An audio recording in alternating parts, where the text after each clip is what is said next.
And you must apologize, man, whether they take it or not. On your side as a recovering, real recovery is acknowledging your role to play in it, because you, irrespective of the disease, at some point, like someone like me, I knew I had the disease, and I didn't do everything in my power to stop.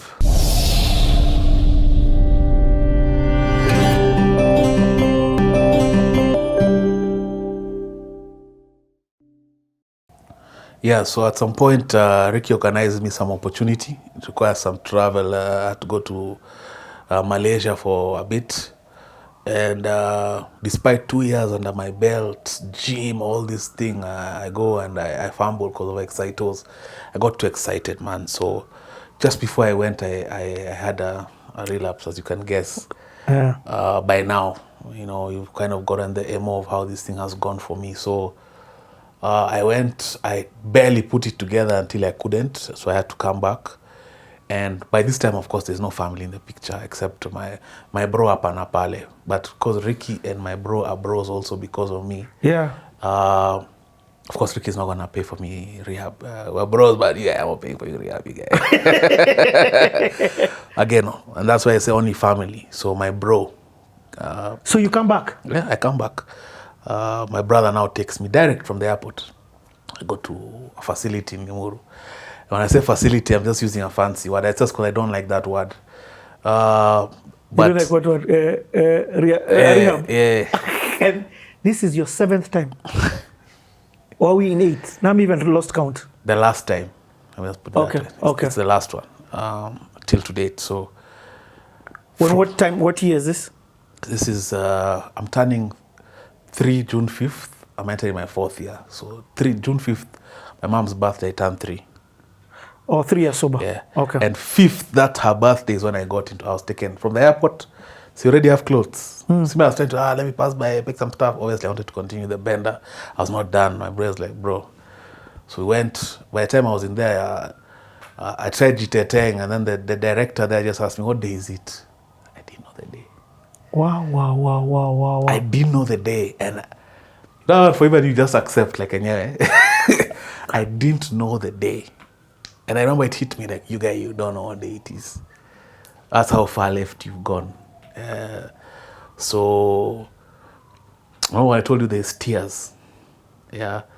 So I went from like living in a nice hotel, traveling business class, to lining up with a bucket for hot water, where our water for showering was heated with kuni bana.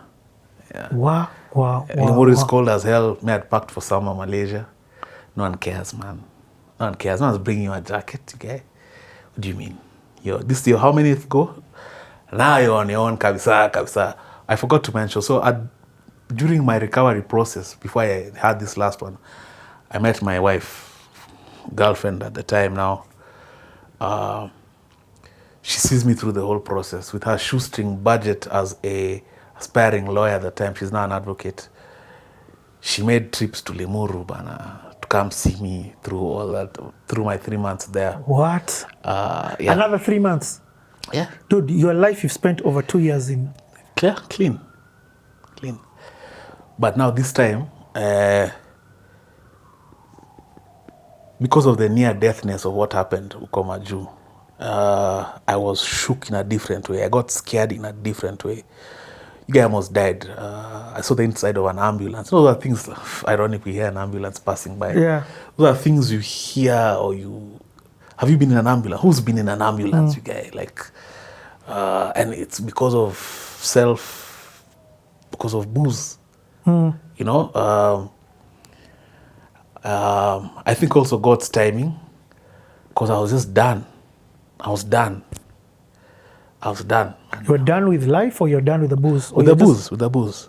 Like, I was done. I was tired enough. I'd had enough ups and downs to understand it now so fundamentally. Like, you guys have had up, down, business class, lining up for kuni, water. Your room is VIP because guys are hearing you're from Malaysia, but VIP in that context is still some very funny environment. Let me say this, because I know how the viewers operate on CTA. on CTA, we don't talk about what the person doesn't want to talk about. And it's clear that something happened in Malaysia that sort of was a life turning point. But I need to respect the fact that it's a near death experience. Yes. Yeah, a real one. Okay. Yeah. A real near death experience where I almost swallowed my tongue kind of thing. Yeah. Wow. Okay. Yeah. So Okay.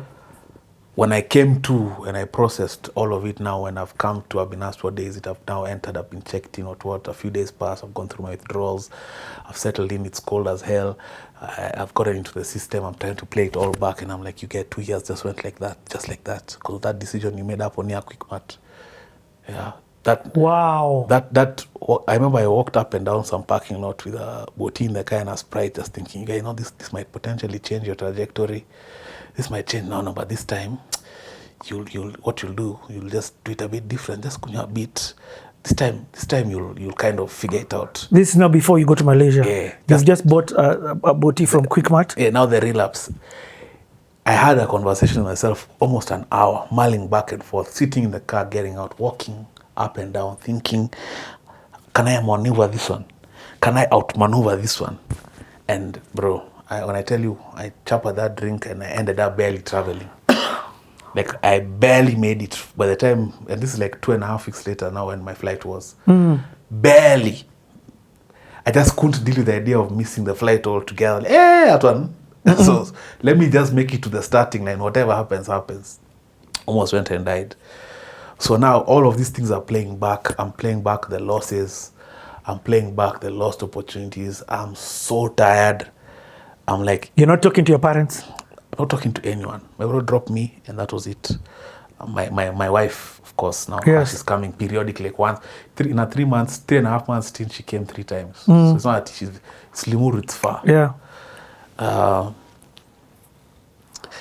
I'm seeing first timers, second timers. I'm the second senior citizen there with some other lady who's on her 11th go, and we really bonded about how, because we could relate, because even her story was college, brightest student, addict, colleges all over Cape Town, UK.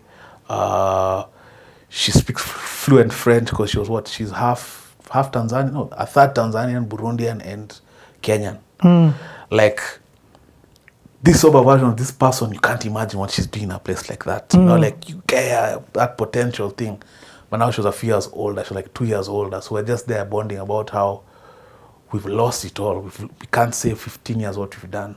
Yeah, what we've done in 15 years could have been done in 2 by a serious guy, by someone who's not falling short with this struggle.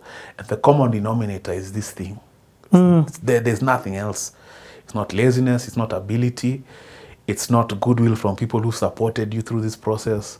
So you have to have that true realization of itself that, and what I was saying earlier about how no matter what, now you know for sure you can't ever drink. Whatever fantasy you may have about... You've tried it all. You've tried it all, and it's cost you 15 years, it's cost you relationships, it's cost you time, it's cost you opportunities, it's cost you reputation, it's cost you health, it's cost you so much. Sahau sasa. So me at this point, I start talking to God. I start building my relationship with God. I come out. I was given 1 week where I was staying. Like you guys, after a while, when I check now, you have 1 week to check. Like you guys, you're on your own now. Like, because now you can imagine he connected me, that Jobo. On the strength of it's him. This is my guy. Yeah, it's my guy. You know, it's my guy, man. This guy trusts you, won't let you down. And I go and do some BS like no one has ever done. Has he forgiven you now for that? Yeah, now we're cool. That's a real. Took a while. Took a while. Because even them, they were like, 1 year, we've seen 1 year before. 2 years. But now, what was different this time was I was not doing it for anyone. So let me just take it back. So okay. I'm kicked. When I check...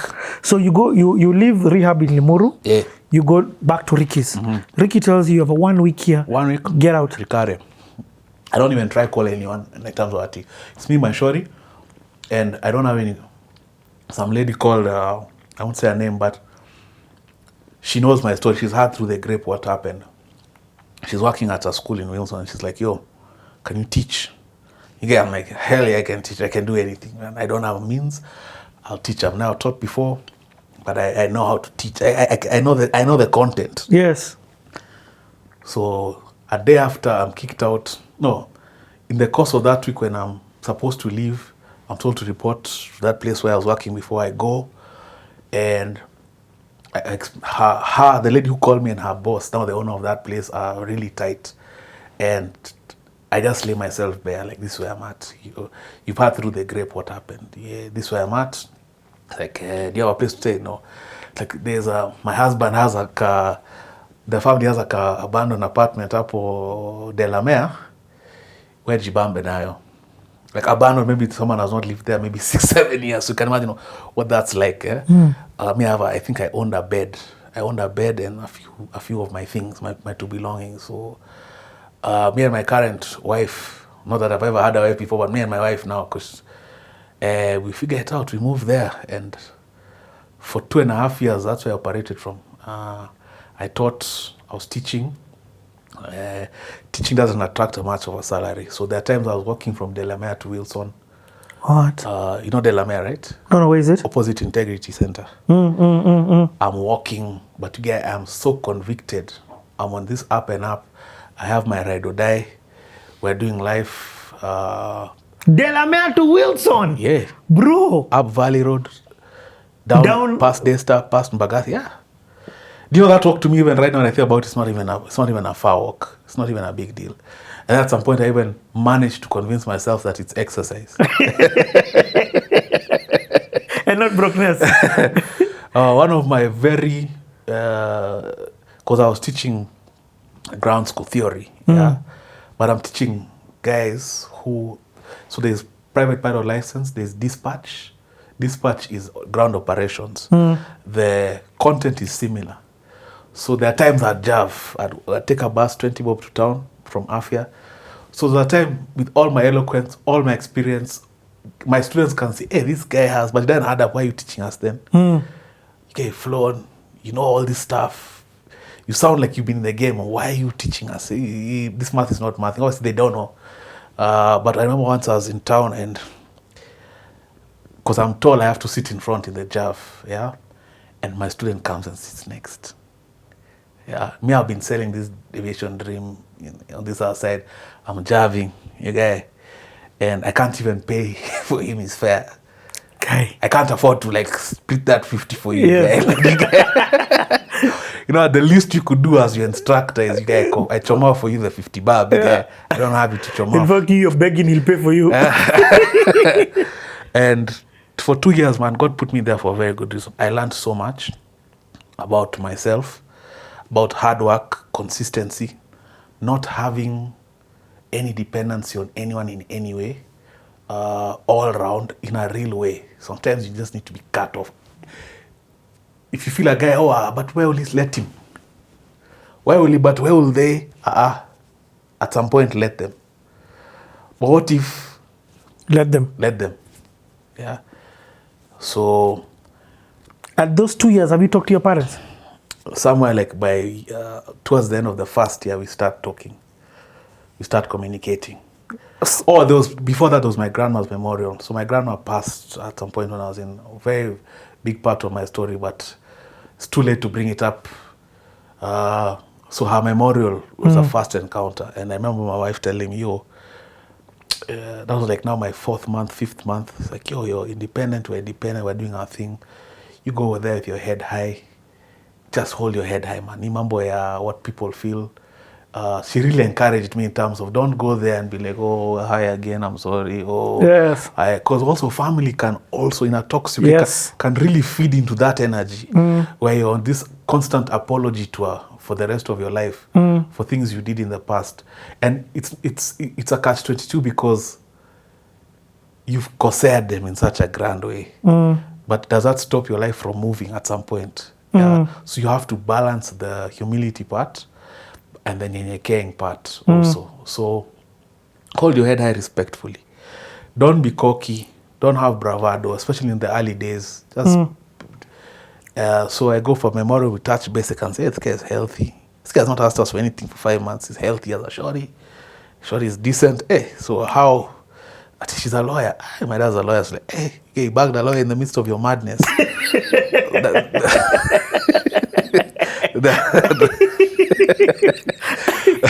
But I think for women can see you for who you are. They see potential. Yeah, potential. And there's on a lighter note, yes, but on a deeper level, they can see you for who you really are. We're discussing off camera about how women are able to birth dreams for you. Yeah. If you do right by your wife or your lady or whoever, like, this person will make you fulfill your purpose. Yeah, and that's a sacred concept. It's a sacred principle. So why would God create Adam, say it is good, and then be like, this guy still needs something? Yes, those are deeper purpose that had to be fulfilled through. Yes. So yeah, by month 5, we meet to the farm. Only my paps was happy to see me, like, yeah, healthy. Happy guy like me, he doesn't hold grudges. In the midst of all chaos, like my mzee, we share that trait in that you guys kosea me, but we'll pattern or something, and me, I'll be like, hey, wagwan, like, yeah. Other people are not necessarily like that. Yeah. My lady's more like, hey, you guy once beaten, 8 times beaten.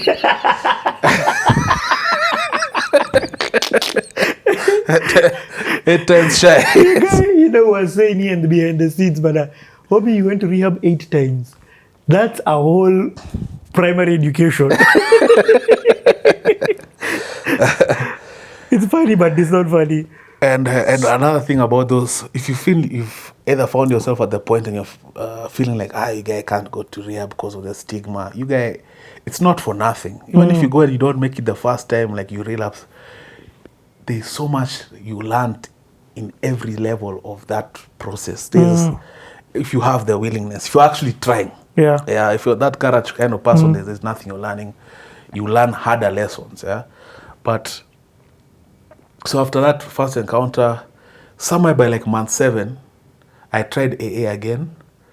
I just didn't like it. It just wasn't sitting in my spirit. So I'm like, let me try God. Now this is the time now I enter. And in this time, are you not relapses? Are you having cravings? By the time you leave rehab, cravings are long gone. Oh, okay. You mean like physiological, like I feel like drinking? Yeah. No. Well, 3 months is a long time, man.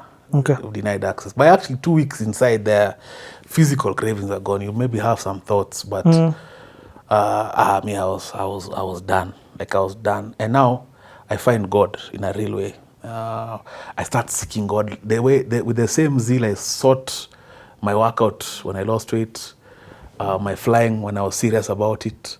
I start seeking God investigatively. I stumble upon a pastor who starts teaching me principles, things I've never had before. Who? Lovey. And God starts implanting messages in a way. I'm starting to understand things so deeply and profoundly. And I'm like, wow. You guys have been eating cornflakes and there's a buffet of all of this. It's true. So I start seeking God so earnestly. And shout out to my wife, man. A big part of a pillar of my foundation in terms of where I've reached now, as in the love, the realness, the support. I'll forever be, I'll forever. I can't even put that in. I can't quantify that. Yeah, I always say she's God's gift to me. So yeah, I start seeking God. I start understanding God in a deeper way. You know, the way most churches are a bit juju. And I remember the moment where, and of course some people might have different thoughts, I remember the moment where this thing was lifted. Like I remember feeling like this thing has been shed. Like that demon, that affliction is gone. Yeah. It's not a daily struggle, like right now, every day I'm fighting to be sober. Yeah, that thing is gone, Bana. When was that moment? Once I started seeking God, so I remember. By the way, imagine, say it unapologetically, unashamedly, because it is yours. You get what I mean? Yeah. Despite what skeptics and anybody may think. I don't want you to downplay this bit, Because this bit is as important, if not the most important part of the story. It's actually the most important. Yes. Because the reason I was losing that many times was the absence. Fighting it with my own strength. Even non-religious versions of recovery acknowledge the importance of God only. Like, only God can help you. I talked about AA. The main principle is God. This is not something you can fight with science, I'm a friendship, I'm a this group. It's God first. Even they have that profound understanding. Like, so I do remember along my faith walk when I was starting, I remember feeling a difference. Like, this thing is gone. And so when you say your faith walk, do you give your life to Christ? Yes, I gave my life to Christ through YouTube, but I do this that doesn't matter. You repeat the words as said and you believe it. So while during a sermon that Lovi is preaching, yeah, believe the word said, profess it with your mouth, feel it with your heart, like Jesus is my Lord and Savior, and I have no apologies for that. Yes. Yeah. So do you remember that date or around when that was? The date, no, but around month 6, 7 there. Okay, of 2020. 2022. 2021. 2021, yes. Yeah.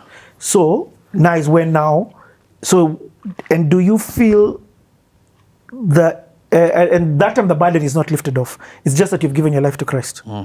Then? In the midst of my faith discovery, at some point I just feel there's a huge thing that's no longer there in me. I'm not fighting to be sober. I'm not on this up and up where I'm trying to bounce back. Life is just life now. And you're just still on the hustle, walking. You get Futsubishi, Jav, bare minimums, happy. Helping my wife pass her KSL, practicing the small joys, helping her practice for her orals, going to visit her in KSL when the time she'd have to go for those my group study, busing all the way to car. Like, our dates were, we'd walk from Delamere to town, go to Sanford, share fries with a soda, and then pass by Quick Mart, railways, buy a ice cream to go and share as we watch on our phone. Because we made sure we have Wi-Fi. We didn't have a TV. But Wi-Fi lazima. And in this dilapidated house that we were allowed to live in, we made one of the bedrooms our sanctuary, because that's all we could afford. We got like a nice bed, a nice net, and that was like our home. And we made it work, and our love grew and blossomed. So how did it feel when you had got that thing lifted? Because you've is it 15 years from 2009? No, from 2005, from 1 where it started. Yes, from 1 up until this point, this thing has been in you. To the realization where you know you've tried everything, and then you feel. And that feeling is a knowing. You know that this thing is lifted off you. Yes. You feel free. I'm trying to think of something I can compare it to when you realize something for sure. When you realize a truth. I don't know how to explain it. I'm trying to think of something I can compare and contrast. When you just know, you know. You knew at some point you love your wife. Yeah. Deeper than that. I just knew this thing is gone. It was something that's been looming, either actively or passively. I'm either active where I'm losing, or I'm passive where I'm fighting. I'm not fighting anymore. So sometimes it's there, it's just silent. It's silent in your apps. But now you're in your apps and you know this thing has gone. I think now on a spiritual level, it's for sure. It's not by fluke. It's wines and spirits. You're literally taking spirits and they use you as a vessel. And when I try and relate to the person, some of the person I've been, we're talking about the gentleman you were talking about earlier, and I'm telling you that was me and you're shocked, because that is literally how it manifests. It's demonic. Yeah. Let's call a spade a spade. It's when we enter these spiritual conversations, we are cognizant that some people don't understand this lingo, or some people hear this lingo and they think it is, here they go again. But let's call it what it is. Because all this time, according to your path, we've been calling what it is. You've been trying the gym, you lost your 50 kgs, you've tried all of these other things. So at this point, you feel a demonic spirit has has left you as a vessel. And life looks different. You know, I still tell my wife sometimes, life looks different. Like the world looks different. I don't know how the way I perceive the world, based the sky, normal stuff, there's a way something has changed ever since that was lifted. I was living in a different realm, almost unrecognizable, but still here on earth, still amongst everything that's happening in the world. But my perception of things was not the same. Yeah. So what happens now from that moment? May continue hustling, man. Continue teaching, unwavered, inspiring kids. I realized that teaching is not just the content. So I'd always pepper life lessons in my. In fact, I was a school favorite by far. I'm still in good contact with most of my students. They call me to just find out how is life doing, you know, because I try to impart, because I could see, I know that experimental age, some of these guys are 19, 20, and they are toying with this thing, and I just to explain how this thing can change your life forever. You might have the most potential, but it will mean nothing if you unlock that beast. So, in fact, I'd even say 50-50. I became, at some point, I was even promoted to student coordinator because I just knew how to relate with these young guys and inspire and encourage. So when I say 50-50, I mean 50 content, 50 life. Became a counselor. Guys would come and ask me, share their problems. I'm not trained as a counselor, but bro, the school of experience, man. Yeah. So, mind you, I'm earning 35K. 35 Gs, Nairobi. So at some point, of course, I'm applying for jobs.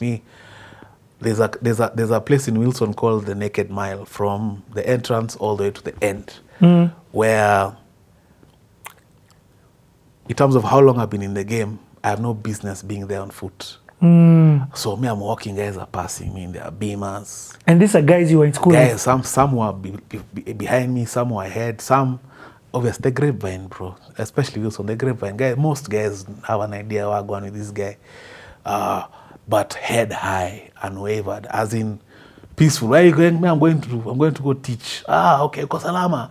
Other guys are happy to see me, even in that arena. Yes. Other guys would pass to just show me how well they are doing, you know. Kenya is rough. One guy, and let me tell you, a lot of people don't wish you well. A lot of people do, but a lot of people don't. Me, part of my social weakness is I always try to see the best in everyone, because why would you see the worst in someone before you know them? Why would you wish someone badly? Yeah, I think maybe it comes from the scars I have from all the pain I've been through, and just wanting to have a kawoye for guys. So there's a guy, Juicy, who asked me for 2Gs, and he's one of the guys who would pull up just to show me, guy. And I know for a fact he has the same problem. I've tried to sensitize, like, bro, you think that pattern of yours is normal? Yeah, but him, bravado. You guys, how come you lost your job? You guys, me, the guy, Kosana, I'm like, bro, it's this thing. Yes. Yeah, I've tried explaining to him. Juicy, I was trying to call him just to try and tell him, you're reaching that point where you won't be able to fix your rep, your chomine. So me, I'm applying for jobs, and I'm applying out for. At some point, I'm even asking guys, do you think my reputation precedes me? Like, where am I? I remember some guy gave me an opportunity to interview, but it's like it was, let's let him interview. So we were like 12. I end up shortlisted the last 2, but from the get-go, that guy was picking the other guy. He just wanted to make me feel like, yeah, you're in the arena, usijali. But of course, now those things, getting to fly again, doing some interview flights. My former employer let me renew my license, because every year you have to do 6 hours. And the school had an aircraft, so she'd let me renew for free. And so I'm back in the arena. Slowly my confidence has built. And at some point, I'm like, you guys, the worst a company will tell you is you're not hired, or you're hired. Me have too much CVs in the hundreds, man. Eventually now my current employer call an interview, and I prepare my best, and I ace, and I get in, and I go for training in Canada. Very sober-minded guy. At this point, I'd already proposed to my current wife. I come back trained, joined, flying since, been there since. My family, we've been rekindling. I took them out for dinner 2 weeks ago. I also feel in the African setting, you can't leave things acknowledged. So you can't just say, see, we're good. See, we're good. No, you have to have like a statement where you say, So what did you do? You called your family together? I called, of course, the Mzee first and told him my idea. I'm like, hey, Dad, I'd like to take you guys out for... And at this time, you've not been talking. Have you been attending Christmas? No. By now, when I start working at Capital, by the end of the first year, my consistency speaks for itself. I'm living now with my current fiance. Guys know I've stated my intentions. At some point, I take her home. Guys can see, hey, okay, this is a serious one. Yeah, and of course, also your family is like, hey, this chick is helping this guy stay sober. We'll keep her closer. So you'll find even my wife, when my mzee had, she's stomaching for like pupillage. It's like, pana, he employed her. She's a lawyer, you know, like why is she stomaching?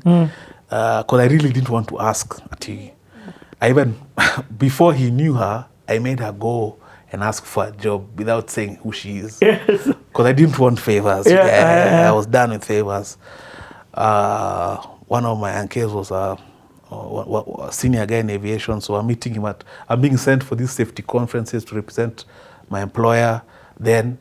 So I'm meeting him, he's seeing this guy suited up, suited and booted. He's gained some weight. Gained some weight. I look healthy, happy. Again, I'm very respectful, but I'm not sucking up. Yeah, I'm like, I'm on my grind, you're on your grind. Lovely to meet you. There's not much to say. My life will show itself. Remember, you're sorry all the time. You've said it 100,000 times. Guys don't even want to hear. Let the sorry be the proof of my life. Let my life be the amends. Yeah. So I call now back to me congregating my family. So I call my mzee, because the hunter in the family. So I'm like, of course, I'm married now. I have been working now for a while. I've crossed 2 years. I'm approaching 3 years. This is 2 weeks ago. My life is in order. I've taken up some roles in the family that very fast, you know, like, and consistently.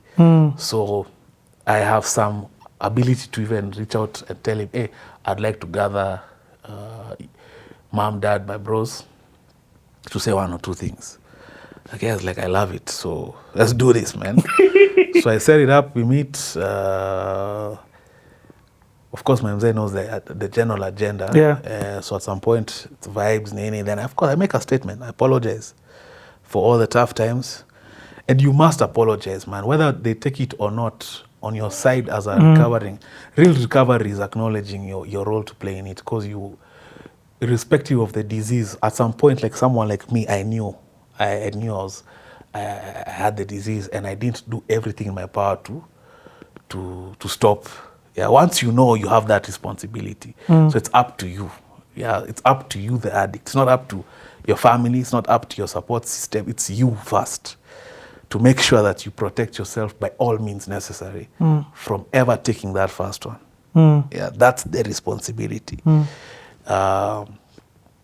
So yeah, I apologized and I took responsibility in an honest way, like no BS. Yeah. So and I also just said my life will be the amends. I don't have to say too many words. Yeah, because of course on previous times I had said versions of it. You know, with time, as time goes by, as I mature as an adult and as a now kind of a more productive member of society. When I'm catching up to my maturity, I had to catch up to my age. Addiction also makes you, it retards your brain. Retarding is a harsh word, but it's just a fact. It kills your brain cells, man. Yep. Yeah, it's just a fact. So I've had to catch up to my age, and I recognize the impact my family has had in terms of my being able to sit here. It's them, it's family, and that's what I was emphasizing with you on the phone. God works through people. For me, it's been my famo. Yeah. Through all those ups and downs, I would never go as far as say, you got recovered. I'm good now. You got even 10 years in, you're not going to find me chilling in a place where there's liquor. Because I know how fast it can go. So I have a clarity of mind that I'm so grateful for. That's also God. sobriety itself, just clarity, man. Order. I know what I'm doing at this time. I know you guys not waking up with a hangy banner for years now. I want to ask you this. There are many people also in life who now at this stage of yours where it's in the recovery. You get? They are 1 year, 2 years, 3 years, 4 years, 5 years, 6 years, 10 years sober.